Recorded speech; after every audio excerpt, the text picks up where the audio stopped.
What up, y'all? Welcome to Baseball Talk podcast number 1, officially our first podcast together. So, for those of you that are on our Developing Prospects YouTube page, we're going to start something new where we're going to be dropping weekly podcasts to give our baseball knowledge, our baseball insight, to cover tons of different topics. Are you guys excited for our first podcast? Finally. How long have we been talking about this? I think we at least 3-4 years we've been talking about doing something like this. We've been talking for a while too about posting more videos on our Developing Prospects page, but that's kind of gone to the dust. Yeah, I know. It's hard when you got two, because Mitch is kind of newer to Developing Prospects. But when you have two guys that are just strictly baseball business guys, and you ask them to start editing videos and all that kind of BS, it's a whole new realm. Yeah, that's no fun. So, but kind of a quick rundown for those of you that are watching this video. We're going to start posting every single week a podcast where we go over weekly conversations about MLB or any kind of news that's going on in MLB. But primarily our podcast is here to get over to a Discord group to provide you guys with direct feedback on anything baseball related that you may need. We know that there's such a market out there for you guys to just reach out to people who are willing to help you guys and give you honest reviews, whether that be through gear, whether that be through lessons, swing videos, pitching mechanics, college stuff, basically anything baseball related. Our job is to try to help you guys. That's kind of our goal going forward. The other people, so my name is Matthew Janes. I am a graduate of the Masters University. For those of you that don't know, and I'm sure a lot of you don't know, it is a college of about 1,000 students in Santa Clarita. I played 4 years there. I played in 2 College World Series. Then following my graduation there, I became a teacher as well as got directly into high school coaching in the Southern California area. My expertise is in kinesiology, so biomechanics of throwing, hitting, running, pitching, lifting. And I also spent some summers working for an organization called Head First, which is directly towards college recruitment. So for those of you in that age of going from high school to college, I know the steps needed to get to that next level. So if you guys want to go ahead and chime in about your kind of basic backgrounds, I know we'll dive deeper in the podcast, but go ahead and give me a little bit about who you guys are. Mitch, go for it. Yeah, I played high school ball in Florida, Central Florida. Went to Stetson University as a freshman, transferred out to a junior college the following year, and then was drafted by Cincinnati, where I met Shane. Spent about 4.5 seasons with them, and then I bounced around in Indy ball for about the next 5 or 6 years. And this is my first summer not playing, and I'll be going to do the Baseball United thing over there in Dubai that they're trying to start. And I just do lessons here at home. Usually was the off seasons. Now it's year round pretty much. Hitting, pitching, running, all that stuff. So just training kids and then working a little bit on my own too. Cool. I like it. So yeah, as both of them were saying earlier, I'm Shane Martirosian. So we both played together. I played with Matthew. I also played with Mitch. I played with them on different teams. So I was drafted back in 2014 by the Reds. Went on to play about 5 professional seasons where I met Mitch. We played in numerous teams together. Jumping back to high school, I played with Matt in high school. We played at King High School out in Riverside, California together. And then again, Matt went off and did his own thing as I kind of progressed into professional baseball. Once I got towards the end, I ended up getting released by the Reds. Again, played independent ball with another team with Mitch. And then at that point, decided it was time to stop doing that. And still currently, I'm still involved with baseball. I've helped out coaching. I still do private hitting lessons and honestly, any type of one-on-one stuff. So we're still heavily involved with baseball. I think all of us together. And again, as you guys are going to see, we're just baseball guys. We love baseball and we enjoy, talking about it, all different topics. And I think that's going to be the cool thing is we're probably going to be as relatable to anyone else you've seen on the internet. And you'll get to know every one of us and little things that we have about us. So it'll be cool. To kind of dive a little deeper, what the heck do we want out of this podcast? What are we trying to achieve? Just to help, probably. Just, we have some like very different, but it's all baseball experience. But just based off our experience, we can, we've learned a bunch of good and bad stuff, so we can just pass it on to, people that when we were their age, we would have loved to have that information, in, 8th grade, freshman year, high school, senior year, going to colleges, like you said, Matt. Like it's just info that doesn't get passed down as much as it should. So just we're here to help, I think. I think too, we live in this world, and I know even though Mitch, you're in Florida, and Shane and I being in California, but through your guys' pro ball experience of just playing everywhere, is you see so many people out there money grabbing or willing to just take the money and tell you what you want to hear. But I think what I want out of this podcast, which is leading again into the Discord group, is to give people honest feedback.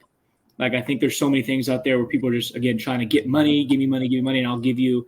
Whatever I see, even if it may not be the honest truth. And I think that's something that we can set apart with this podcast and moving into Discord is just giving honest opinion, with having 2 pro ball guys, college guys, people that have been around winning baseball and know what it takes to win and succeed, while also balancing, your lives. Baseball teaches us, and which is why it's the greatest sport ever, is because it teaches us life. It's a game of failures, and it's a game where you constantly fail, which, that basically sounds like life. And now that you guys are out of pro ball and, living in the real world, essentially, it's just to be able to have that honest opinion is so crucial. Mm-hmm. Yeah. And I think too, what you guys are going to see too, is the biggest thing that we're going to get hit with why we wanted to do this own Discord. And again, we're not going to jump on this Discord topic too much right now. There is thousands and thousands of Facebook groups out there that you guys can join for free, right? Obviously what you guys are going to realize when you go to look around at ours is it is paid. But the reason that we have this is we wanted a more professional setting that we truly believe is going to separate us from other, groups that are out there. We want to be able to have people that are willing to spend a couple dollars a month to get in here, show what they're seeing with their kids, what they're seeing out in the field. And I want to be able, Matt, Mitch, other guys that are going to be a part of this want to be able to get in here and show you guys that we have the knowledge to help you out. And not only that, we want to build a community that's private. We don't want it out in the public. We want just us, and we're putting everything we have together. Right. Almost like a family, integrity and honesty. I think will take us a long way. So what is it that we're going to help with? When you're talking about, why we want to start the podcast, but what can we really help with? Yeah, I think it's like if you're putting in the work, like if you're with, whoever, hitting coach or pitching coach or, fielding coach, and if you're putting in work and you're not getting results, it's probably, not your fault. Like there's a lot of coaches out there that all want to help, but there's a lot of coaches, and me and Shane dealt with some at the highest level, that they want to help. They, their heart's in it for the right reason, but the information they're giving you is just not correlating to better results in the game when it matters. So I just think, based off all of our different experiences, we're just going to throw everything at you that we think honestly with feedback.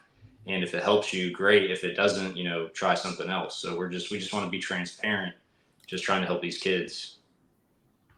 Right. Help them succeed, help them move on, get to the next level. Kind of our developing prospects motto was to develop your prospect into being something for the future.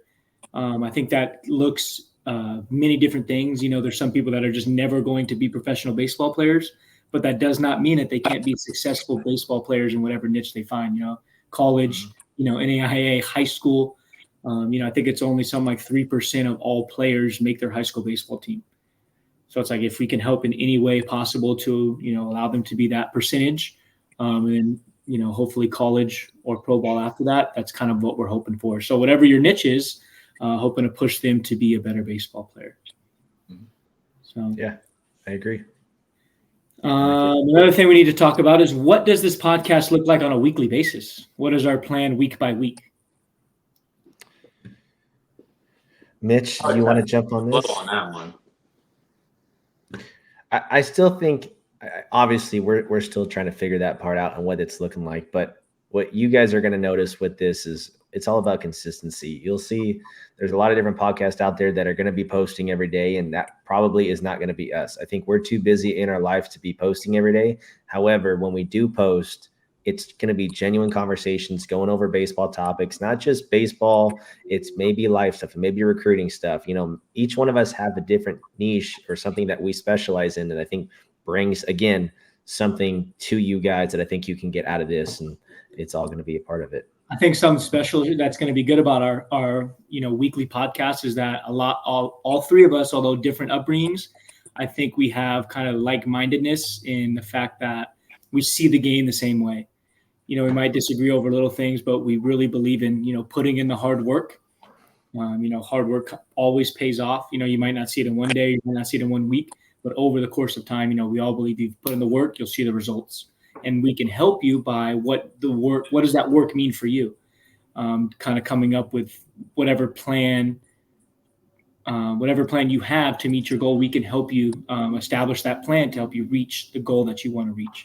So that's kind of what I would like to do weekly, is just kind of come on here and give little tips, maybe do product reviews, being that all of us work with youth in some form or another. Some of us work with high schoolers, to see the different kinds of gear that's being used every day. We see the bats that suck, the bats that are great, all the way down to the batting gloves and the trends and all those expensive things. Like, are they worth it? Is it something that you should be going out there and buying for your kids?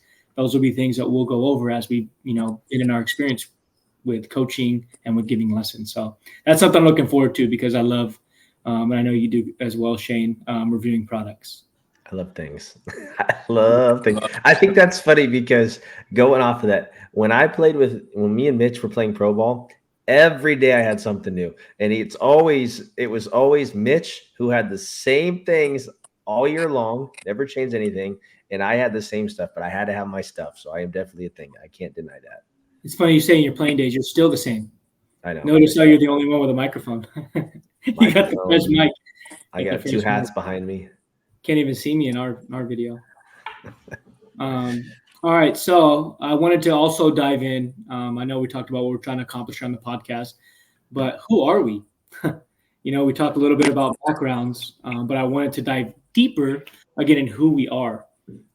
So I wanted you guys to each, I'll go over it as well, but Shane or Mitch, what was your baseball upbringing? You go first, Shane. All right. What was your baseball upbringing? Let me throw this up here real quick. Who are we? And I will hide that. So my baseball upbringing. So I don't come from, my dad never played baseball. I don't think he's ever done anything baseball wise. So he comes from no baseball. My mom did play, some softball growing up, and baseball. She was more of a tomboy. So it was more baseball than it was softball. But, besides that, there wasn't really much of that. So growing up, I played all sports. I played football, baseball, basketball, golf, anything year round. I was doing a different sport, and, eventually realized that maybe I was going to be a lot better off playing baseball than any other sport. And that's kind of when I got into high school, what I focused on. And again, I'm not a guy that I really don't believe in year round baseball. I really think that if you guys have the opportunity, that there should be multiple sports involved, because I think each sport has an advantage to, kids and life lessons. And that's obviously, at the end of the day, what sports are all about, is it's learning about life. So. Yeah. For me, it was, my dad's he played a little bit of pro ball. He went to college, played some pro ball, and then he became a scout pretty quick when he got released. So, and he's still scouting. He's, I think, retiring next year, the year after that. But I was around. How long has he been doing now, Mitch? 20, 30 years? 20 years? He's been with Arizona since they started, and that was in '98. And I think he worked for a few years before that with Cleveland and Texas. But so I don't know. What was that, 27 or 28 years or so? It's a long time. So it was always around me, like growing up. But now, one thing he did that was really smart of him was he never pushed me at all. Like, he never was like, hey, let's go down to the cage, or let's go take some ground balls. Like, he was very hands off, unless I showed interest. So it was always around me. And, I was going to games with him when I was, middle school and high school, and I was seeing, he was covering the Florida State League, the league that me and Shane played in Daytona. So I would see all the time, these, low level, minor league games and prospects and, roster filler type players. And I kind of understood the whole scope of the professional field. So it just, that helped me big time, just with perspective of if I want to do this, then I'm going to have to work, at all these different things because I've already seen what the final product is. But I'm with you, Shane, 100%. It's like middle school, like played basketball, played football. I enjoyed both of those way more than baseball because I sucked at baseball. I couldn't hit for anything. And I was always a small kid, like super, super skinny, super short. So football, like I was, fast enough to like hopefully not get crushed by somebody. And basketball was fun because I was a decent little athlete when I was in middle school. But as soon as I got to high school, it was like, okay, baseball is the only thing I got a shot in to go to college. So I just tried to focus on it and started practicing. Yeah. Matt, what about you? Dude, that's I agree with you guys with multiple sports, but I did not have a choice. My dad didn't push me or anything crazy with baseball, but actually the day I was born, my dad, who's a coach as well, drove from his baseball game that he was coaching to the hospital where I was born. So kind of basically born into the family. My dad, when I was growing up, pushed me to do different sports. So I was doing soccer, basketball, and baseball. The worst sport, I quit once we went to a bigger field. I played on a little small soccer field. Once they went to the bigger field, I never went back for soccer ever again because I do not like to run. But basketball and baseball were basically flip-flop for the whole year. Again, growing up with a dad who's a baseball coach, kind of like Mitch said, just always around the game. You're always watching, baseball's on TV, at least at my house. So I was always kind of just around baseball. So I grew up basically with no choice but to fall in love with the game. And being the oldest of two siblings, both of my siblings ran college, cross country, and track. And I went the opposite route of running and did baseball, which is the least amount of running. But yeah, just basically being around the game my whole life just kind of kept me in it. So, Mitch, how many stadiums do you think you've been to in your lifetime because your dad? Like minor league stuff too? Yeah, how many stadiums do you think you've been to? Probably less than you think. He just covered the Florida State League for most of my time until I got to college, and he started doing the pro side stuff. But all of the Florida State, like that's why I enjoyed that summer so much, is because like every stadium we went to, like I had watched like 20 games there when I was little. Yes, that's so cool. Yeah, all of those, and then just like the local, like Miami, Atlanta, Tampa Bay, and then like a few. We went to Arizona a few times, but it's not like I've been to like every stadium or anything like that. I think at some point, probably not today, but maybe another day, I would like to hit on the life of what is the actual minor leagues or the understanding of that, because I get hit with that all the time and no one really understands what the minor leagues is or what it consists of, or they think when you get drafted, you're automatically making millions of dollars. And that is so, so far from the truth. But I will never forget the time when I visited you guys and there was 6 of you living in a 1-bedroom apartment. Those of you that are watching, I walk into this apartment. There's 6 minor leaguers in there. One of them is still playing in the majors, but a lot of these guys are successful, baseball players. And I come into this thing, and they have their TVs on like cartons, just so they could sit in there and play Fortnite. Mattresses on the floor, and they were just living their best life in the 1-bedroom apartment. But yeah, that would be a great topic to cover for future podcasts. Yeah, that'd be let me ask you one question, both of you. What was your biggest contributing factor to your success? What would you say is one of the biggest contributing factors? You can go first, Shane. So I think for me, one of my biggest factors to be successful, or where I got to where I was at, was my work ethic. I think, I really believe that I was a guy that truly believed in the process. I believed in a lot of teamwork, and I found myself, in high school, pretty much all 4 years, training at E29 baseball, and specifically at nighttime. Like, dude, I was the last guy in there, teamwork by myself. Like I didn't care what night of the week it was, Friday nights, like I was always there. And I really believed that I learned my swing. I knew what that was going to bring to me. And I really believed like without that, I don't think I would have been as successful as a hitter for sure. And that was my main thing. Defense was, I was okay. As Matt would say, he's a lot better fielder than I ever was. And I agree, but hitting was what I felt like I was the most successful with. And I think it became from the amount of hours that I put in. And I think that's what got us closer, is you could always hit the, like I could feel, and if we could put those together. But I think things that people gravitated towards you with, Shane, was your work ethic. Like that's something that always stands out. I think again, that's something that kind of brings all three of us together. Is like thinking about that work ethic. That's cool. Yeah, and to not before Mitch gets starts. And then I think about when I got to pro ball, I realized there was a work ethic and there was a dumb work ethic, and the guy that overworks, and there was a guy that always worked 3,000 times harder than anyone else. And who do you think that was? That was Mitchell Iotnik. He hit in the cages 24/7 from the time we woke up to the time we finished. I didn't care. I wanted to go take a nap before the game started. I wanted a little 10-minute napper. Nope, we were hitting the cages. Yep, gotta fix it. I agree. Think about it this way, though. That's where y'all built your relationship.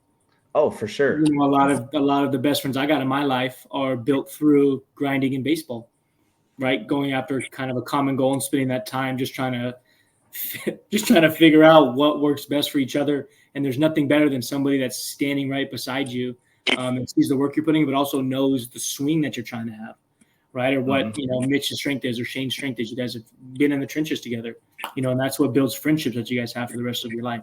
At least I know I do, but seeing you guys since you played together, like your relationship has stayed solid. No doubt. For me, it was two things. It was, I want to say with freshman year of high school. And like I said, my dad was around baseball a lot and having to go scout all these different things. And I don't know if y'all have it in California, but it's called Diamond Club in Florida. At least it used to be called Diamond Club. And it would be, they'd bring the best players from the state of Florida to the Lakeland Tigers facility, Shane, where we used to play over there against their high A team. And I went with my dad, and he was just working it, and they were all running their 60s, and they took BP, and they did the whole IO thing, and they played a couple games, and I'm like, dang, these are some pretty good players. Like, it's the best 100 guys in Florida. And he was like, okay, so, and he kind of blew it out of proportion, but it was pretty smart of him to do this. He was like, all right, Mitch, like, if this is where you want to be, like, you're a freshman, you're doing this in the games, you're this size, you're this weight, but like, these are just the best players in Florida. So think about all the other 49 states about their best 100 players. And I was like, oh my God, like that's a lot of competition. So like already in my mind, it's like I had to outwork, at least in my head, in my own little make-believe world in my head, I had to outwork so many people every single day to even have a chance, because I knew I wasn't as good as any of those guys at anything, besides what my second thing would just be running. So like I always had the speed, which is a good tool to build around. And people can fall in love with it and be like, oh, we can teach him to do this, we can teach him to do that, he's versatile, yada yada. But that probably kept me afloat, getting different opportunities, but just having the perspective that there's a lot of good players out there, and it's every year it's a new class of those good players. That's probably what helped me the most. Man, what a perspective. Yeah, for real. That's good. I like that. I mean, you think about it, but you don't think about it in that sense too. And it's true. You're competing against, and not even just for professional baseball, Matt, you think about college too, like just to try to get to an actual school, to get a scholarship and to be seen, like it's tough. Like, that is tough. I got lucky where I played at a small school, but a very successful school that had guys that had played in the big leagues. Lots of guys that had played pro ball. So it allowed us to get, better talent. But probably my biggest contributing factor, obviously outside of having a good support team, family, coaches that would reach out to you, once I left to college. I get there as a freshman, and all of these guys weigh 50 pounds more than me. They're all big. They're adults. You go to college as a freshman, being 16 or 17, and these guys, toothpick. These guys are 16, or I'm 16 or 17, and these guys are all 20 years old. And they're in there. I think I bring a 32-inch bat to the field my first day of practice, and that bat hung in the shed for the next 4 years. They wouldn't let me swing it. But I think that kind of, culture shock. I always had the work ethic of, staying in the cages or staying after for ground balls. That was never the issue. I think the issue was taking care of my fitness and coming in, being, as Coach Shane's down there putting up the toothpick. I probably went in weighing 145 pounds or 140 pounds. To college, which is not a very good place to be. But if you look at my family, my dad has probably never weighed above 150 pounds. And my brother and sister both being cross-country athletes, being 150 pounds, I probably weighed the most of my family. So having that background, I really just had to realize, I either need to get in the weight room and make this a habit, or, probably baseball is not going to be my thing, which again attributes to the work ethic and just knowing like how much I loved it. As far as baseball skill wise, I could hang with them already. But when they're barreling the ball, it's in the gap and mine's barely going over shortstop, it makes a huge difference. So that's why I'm so big onto, especially with my high schoolers, just pushing the weightlifting aspect once they get into the junior, senior year type, because adding that strength, and adding the flexibility allows them to just really be able to develop their game. So if I can teach them up here and then I can add the strength to what they have in their minds, you really just all of a sudden see them take off. And another big thing too, while I'm on the weightlifting aspect, there's so many times you get into the weight room and you put on these weights, right? Or you see other people put on the weights and then you feel like you have to put up that weight. You really don't have to prove your weight to anybody else but yourself. I get into the weight room, and last year was the first time these kids had ever been in the weight room for my high school program, and to see where they started from to where they finished, and to just see the self-confidence builder, as we talk about baseball being such a mental game, but to see that weightlifting really changed their mental to like, you know what? I didn't even think I could get 10 pull-ups. I didn't think I could get 225 on bench. And then you see them get these weights or things they didn't think is possible. How freeing is that for them? And then they get to the baseball field and all of a sudden they're like, man, I barely hit that. It's off the wall or it's over the fence.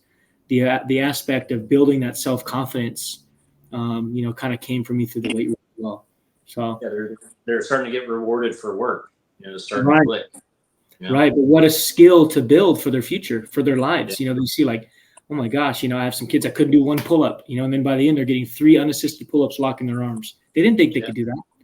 Yeah. So it's just a really good life skill. But yeah, I'd say contributing factor, having a good support system, people to keep it real, and that's that weight room, man.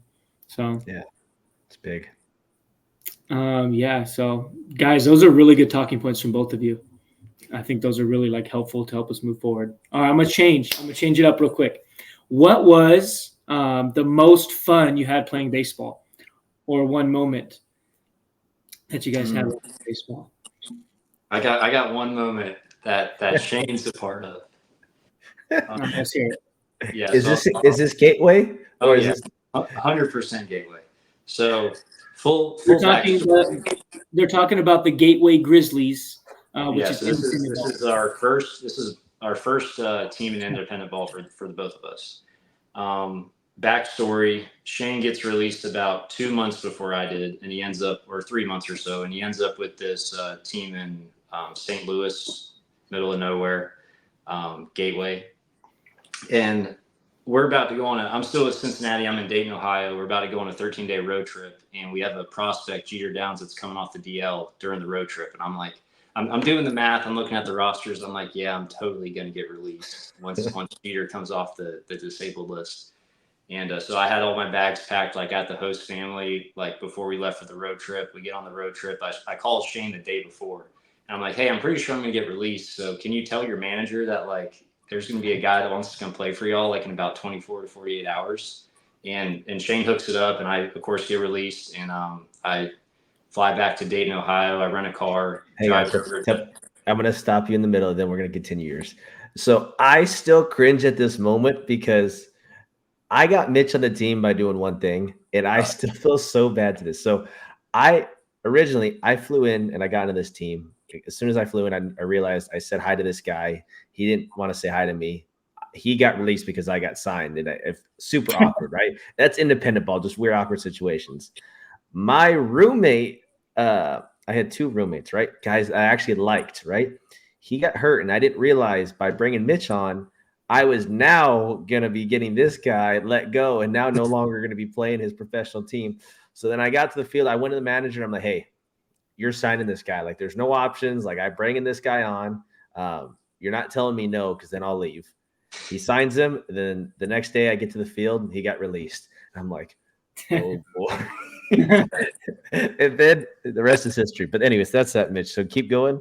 Yeah, so I come in for like the last 3 weeks of the season. That's why his roommate was pissed, because like they had the worst record in the league, like no chance of making playoffs, and then this guy gets signed last second. But I come in there and I do okay for like the first 2 weeks, and then and Shane's leading off. He's tearing the cover off the ball. He's hitting great, all that stuff. And my dad comes into town to watch like our last series or something. and I have a rough game. So I think I was like 0 for 3 with 3 Ks, and then I dropped down a bunt, and the umpire calls me out at first base, and I was for sure out. But I decided to, it was a tight ball game. We're about to go to extra innings. So I was like, I'm no help to this team. Like, I'm an automatic out. So I just get myself ejected. I go off to the side of the locker room. I just try to watch the rest of the game. My dad's still in the stands, and I guess Shane gets up. And he gets in. You can tell more of the story, Shane, because I wasn't up there. But Shane was arguing with the umpire during the at bat, and then Shane popped out to like shortstop or something. And as soon as he hit the ball in the air, he turned around and just started, saying a bunch of nice stuff to the umpire.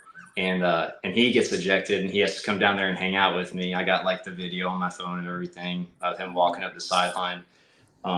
But my dad said it's the most big league ejection he's ever seen in his career, and it was just Shane in the middle of nowhere in an independent baseball game.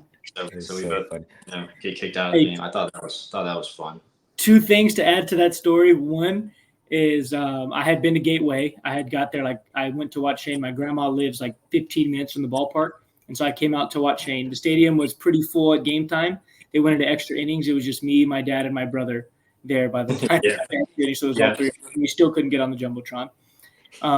But I remember when both of you get ejected, and Shane sends me a video of you guys sitting in left field on that little grass area or whatever that was. And it's just you two. I'm like, aren't you guys playing? And you guys are like, no, we got ejected. We'll see you on Fortnite. I'm like, this we'll have to show that video in here next episode. We'll show the video. Yeah, Shane was so mad too. He was so mad. I did. That was the only time in my life, because I really believe I hit a baseball, I'm running it out. I hit the baseball because the umpire wouldn't give me time, and I was yelling at the guy to give me time. He wouldn't give me time. Hit it up. I turned right back around, and I got in his face. I didn't care if they dropped it. I was not going to first base. For just a guy that's been to just like countless big league baseball games, and my dad was there just watching us play, and for him to because he's never going to say anything that's a lie. Like, he's going to be pretty brutally honest, and he was like, yeah, it's the most big league thing I've ever seen on an ejection. That is funny. But the most fun I've had playing baseball would have to be junior college, because just the team chemistry we had, and I think that's the thing with JUCO too, because everyone's age is a lot closer than D1. Like D1, you have the seniors that think they're something because they're a senior, but junior college is just freshmen, sophomores, just trying to grind, trying to get to a college or drafted the next year. We just had some bulletproof team chemistry at State College of Florida in Bradenton. And I just had a blast that whole year. And I was hurt for half the spring, and I was just having the time of my life.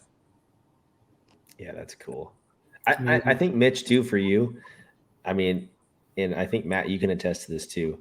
What you guys are going to see, for whether you guys are parents watching, your players, whoever you guys are, what baseball does and what brings you, the family that gets brought into you, is I wouldn't change it for the world. And I think I get asked this. I swear I get asked this once a week. Would I have rather gone to UC Santa Barbara because I had a scholarship there, or would I have rather gotten drafted? And I swear I would never change my answer, that the friendships that I've made through baseball, I would never change from my life. Obviously, Matt, we were in high school. We didn't play college together. But then you go to Mitch, I've met you, all our other buddies that we still talk to all the time. Those friendships that could have, if I would have went to college, I could either not got drafted or probably ended up on a different team.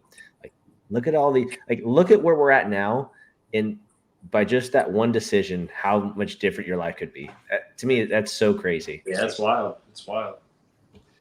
It's cool though, because now your friends are my friends too. Yeah, and that's because you've been a Pro Bowl are my friends. Yeah. Matt, what do you got? What's the most fun for you? Dude, all 4 years of college was the greatest, but my senior year of college, we had one of the better teams. Went through injuries. We make playoffs. So how the NAIA works is you either got to win the regular season title, the postseason conference tournament, one of those two, or be an at-large bid. Well, we were 35. What does that mean for the average show? What does the at-large bid mean? At-large bid means you just have a good record and you're ranked going into the playoffs. But we started off ranked, didn't have the greatest season, had tons of injuries. I played first base, never played first base in my life anyway, tons of injuries. So we get to the playoffs. We have to win our conference tournament. Our season's over. So we got to we can't lose 2 games. We got to win out. We lose our very first game, and then we're going into game number 2. So if we lose that second game, our season's done. And I'm a senior, so I'm not going to play pro ball. My career is over. Basically, me and another friend, my college roommate, we shared rooms with two sophomores. Yeah, two sophomores who were both starters, well, shortstop and center fielder. They decided to pack up their bags and put them by the door. And they're my friends, but I wanted to choke them. It's going to be my last game that next day. We're playing all the way up in Atherton near Stanford for the conference tournament. We got to basically win 5 games in 3 days to have a chance to even go on to the regional. And so their bags are packed by the door. We're down 6-4 or 6-3, one of the two in the last inning. We're down to kind of what it is, no outs or 2 outs, nobody on. And you know how baseball works. Guy gets beamed, guy gets a single, pass ball second and third, guy gets walked, and here comes this stupid sophomore who's got his bag packed by the door. He turns out by the time he's already a stud as a sophomore, but by the time he's a senior, I think he broke the record for home runs at our school with 34. He had 34 home runs as a senior. Anyway, and so this guy who I got my teammates who are all kind of in the dugout, like hoping for a miracle, slaps a single into center field. The ball goes underneath the center fielder's glove, who happened to be the GSAC Player of the Year, which is the conference we're in. It goes into his glove, goes under his glove all the way to the center field fence inside the park, home run. We hold off in the bottom half of the inning, go on to clean sweep the conference tournament. We go all the way out to Georgia for the regional as the 5 seed out of 5. Basically, 40 teams make a regional or go to the regional, and we were probably 39 or 40 to make it in. We go down to Georgia Gwinnett, who's in the top 2 or 3, and we sweep the entire thing. We win 5 in a row, and then fly back for the World Series. So crazy story, but yeah, that's why baseball is the greatest sport. Down to your last strike, down to your last out, goes under probably the best player in the league's glove all the way to the center field fence. And I didn't have a voice the rest of the day after we won that game. So That's cool. it's one of those things, man. You just you never give up until the last out is made. So probably the funnest I ever had was going through that last month, and just freaking grinding with the boys for one last time. Friends, like you were saying, Shane, just friends I got for the rest of my life. Guys I would call on. So yeah, baseball is an amazing thing. I agree. All right, I'm gonna switch it up one more time here. So we want to cover current baseball stuff every time we meet on this podcast. I know, Shane, sometimes you don't keep up with all the current events. I am bad. I am bad, yes. Keep it real. And then you got Mitch, who thinks he knows what he's talking about in baseball stuff and current knowledge, but he might be, like the 3 blind mice over there. So I wanted to talk about something that's been super popular right now with the MLB. So with Ohtani being that he's a DH only, is Ohtani a legit MVP, even if he only plays DH? For sure. Okay. For you guys out there that don't know, for sure. Thank you for that detailed answer. For those of you that don't know out there, currently in MLB, Ohtani is the front runner for the National League MVP award. Ohtani tore his ACL. It's football season, so I'm saying ACL, UCL. And so he needs Tommy John. And so he had that last year, so he's unable to play the field this entire season. And so he only is DHing, but he leads the MLB. He doesn't lead the MLB in home runs. He leads the National League in home runs. But he almost won the Triple Crown. Is he able to? How many does Judge have? How many home runs Judge have? Judge beat him by 5, I think. 4 or 5. So 58, I think, for Judge and 53 for Ohtani. But remember, it's American League MVP, National League MVP, so they'll be separate. Yeah. Is for sure, Mr. For sure over there, is he good to win the MVP even though he only hits? Who would come in like second or third for you? I think they have Lindor as second. But again, if we look at yesterday when they needed the home run, this dude comes up with the clutch home run, 2-run home run in the top of the ninth to clinch their playoff berth. So if you're the owner of a team and you're going into the playoffs tomorrow and you're in the National League and they tell you, okay, you can have Ohtani for the playoffs or you can have Lindor for the playoffs, who are you going to pick? I think I'm picking Ohtani. Ohtani. That's a great argument. But all you can do is DH. Yeah, and that's why I don't think so. I can't disagree with what he has done this year, but to me, to be the most valuable, there's more than just hitting, and he's done stealing. I'm not saying he hasn't. Defensively, he's done nothing. He literally can't. I know exactly. So I think that's it's not Lindor's fault. Lindor's doing What it is all. it? What does MVP mean? Most valuable player. I know, but what does that mean? What does MVP mean to you? An all around, you were the best player in baseball. So in all aspects of what you can do. Offensively, he was the number one player in baseball. Yes. Maybe you could yes. argue if you look at Judge's numbers were better than Ohtani's numbers. Yeah. I don't know. I could never give an MVP to a DH. They sit there, they hit, and that's it. Do you think the Dodgers, if he was only going to be a DH and he could never pitch or play the field, would he have gotten the same contract? No, absolutely not even not. close. Absolutely not. So they're 100% banking on that contract being for him to pitch. Yeah, I'm sure that's how they presented it in the negotiations was you're going to pay the caliber of pitcher that he is would get paid X amount of dollars for 10 years, and the caliber of a hitter that he is would be paid X amount of dollars for 10 years. And they probably were like, well, you're not going to pay us, $1 billion, but we can cut you a deal, if you're getting two players in one. So I'm sure that was a huge part of the negotiation. Like a guy that's just going to pitch or just going to hit, it's not going to get that borderline kind of money. Cy Young, honestly, with this stuff. Being in Southern California and living about 40 minutes from Angel Stadium, getting to watch Ohtani every time you go to the ballpark is one of those things. It's just like the way he's so big and he moves like a cat. Like he's so agile with the way that he runs and moves. And then watching him on the mound, it's like he's got an elastic arm. It's like unfortunate that he got injured, but the talent level right there is maybe something we've never seen before. It's as talented as a baseball player as we've ever had. Yeah, he's the guy you can toss out in center field too if he stopped pitching, or you could just, make him your closer. There's a lot of ways to still make him by far the most valuable player in the game if he's not a starting pitcher. So there's still a bunch of things that they can, revert to if that elbow doesn't hold up or he doesn't have the stamina to make it a whole season. So there's a lot of ways he can be considered the best in my opinion. In the future too. Do you think that he ends up someday with more hits than Pete Rose? RIP Pete Rose while we're on it. Yeah, RIP. Shane's favorite player. I don't know. I'd have to look at the amount of years he's got left and stuff, but I don't think he could ever. Actually, Ohtani is one of those few Japanese-born players that came over young. He came over while he was still in his younger years, so he could, Shane. He could. I would be very. I don't know, man. That is a lot of hits, but yeah, we'll see. Yeah, definitely. Last thing about this, and then we can move on. What is more for MVP, stats or impact they have on the team? So if Ohtani put these numbers up for, let's say with the Angels, if he was on the Angels again, they don't make the playoffs. They have this horrible season, but Ohtani puts up those stats. Is Ohtani still the MVP? Or is it because of how good he made the Dodgers, even though Betts and Freeman were out on injury?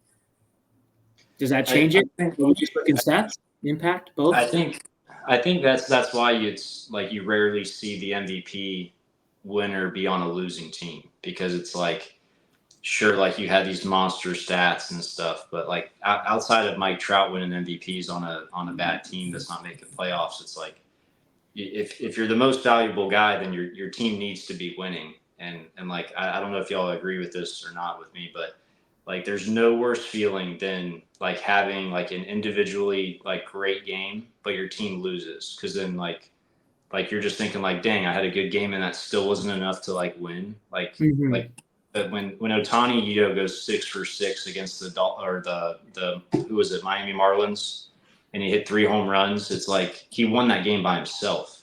Mm-hmm. Like, I didn't look at the score. So you say impact. You say impact on the team over stats. Yeah. I mean, stats are important, but like you have to be contributing to wins, and in my opinion, because that's what counts at the end of the day. It's how many runs you score versus the other team. Which is the only reason why I would give it a little nod to Lindor. I'm not saying Ohtani should have won it, but the impact Lindor had with being shortstop. And if any of you guys are Mets fans out there, the Mets have been cursed for so many years with getting all these top guys and never coming through. So for him to kind of break through that, and with all the clutch hitting and timely hitting, shout out to Lindor, man. Dude's a monster. My only knock on Lindor is someone asked me about this MVP thing like 3 weeks ago or 2 weeks ago, and they were saying Otani or Lindor, and I don't know what Lindor finished numbers wise, but he was hitting like 260, which is very respectable. I think he finished 270. I think he finished like 271. Which is fine, but like, wasn't Otani like north of 300 by quite a bit? Yeah, like I know people hate on the batting average now, but like when there's like a 30 to 40 point difference in batting average like that, I think like that's a big thing for me. But dude, I think there was only like 5 or 6 guys that hit over 300 in the MLB this year. What did Bobby Witt Jr. finish at? Bro, like 340, right? Yeah, to me that is the most absurd thing in the entire world. To go 1 for 3 and see your batting average go down blows my mind. Like that is in the big leagues. 332, Shane, 330. Oh my God, he was a monster this year. And with that high average, that's every game he's averaging. He's going to be on base at least once, maybe twice if he gets walked. So it's like your impact. The impact he has is short too. You're out there. You're giving yourself or you're giving your team a chance to score a run just because of you once a game. Like that's so important. No doubt. Last but not least, World Series pick. Who we got winning the World Series? Go ahead and do it, Mitch. I know you already got your feeling. I don't know. Arizona's out, Mitch. Arizona is out. I know. I wasn't even paying attention to who else was in it. I went on and looked when I saw it was a question. I'm gonna say San Diego. San Diego. Nice. That's pretty spot on. I think they have the most top to bottom lineup as far as getting on base. Padres for sure. If their pitching holds up, they're going to be really, really tough to beat. And then that crowd is insane. But if they win this series, they go and play the Dodgers. And I don't know how you go against the Dodgers. Like that roster is stupid. Their pitching's a little thin right now with some injuries, but that's about it. So that's your pick, Shane? You're going with Dodgers? I just don't know how you can't say the Dodgers. What do you got? I like Padres. I'm big on Padres, but I think it could be the Phillies' time to get over the hump and get the ring. That would be cool. Like they got the starters, they got the bullpen. They took Carlos Estevez from the Angels to kind of shore up that back end. You know, Bryce Harper and Trey Turner. I think they got the time to win. So we'll see if Otani can be the MVP and put the Dodgers over the hump. But I like Padres. I like Phillies. Sleeper Yankees. You never know. And nobody chose the Mets with the supposed MVP on the team. That's true. But they also don't have freaking Freeman and Betts. Mookie Betts. Yeah, I know. All right, y'all. Any last remarks? I don't have much. I think this is fun. I think this is everything that I wanted out of a podcast because again, it's just talking baseball. There's going to be so many cool things that we talk about too. So I feel like for the viewers out there, if you stayed all the way to the end, it's been about 48 minutes. It's been a long time. So we appreciate you guys. But again, the coolest part is there's going to be so many little things that you guys are going to learn about baseball that you've probably never heard through the experiences that all three of us has had. And I think that's what makes us different than a lot of these other ones that are out there. Yeah, if you guys need help with anything or you see anything on this video that you agree with, disagree with, just go ahead and leave us a comment down below. We'll give you guys some more details on that Discord group for you to get direct feedback. But again, the whole purpose of this is for us to give back and to help you guys reach your next goal or reach your next potential, to develop your prospect, to educate parents. If you guys need help with anything, go ahead and leave it down below. We'll get back to you guys pretty quickly. So we're looking forward to making this thing a weekly podcast and just sharing our wealth of information and fun stories with you guys. So we look forward to seeing you guys all next week. Great job. Bye, guys.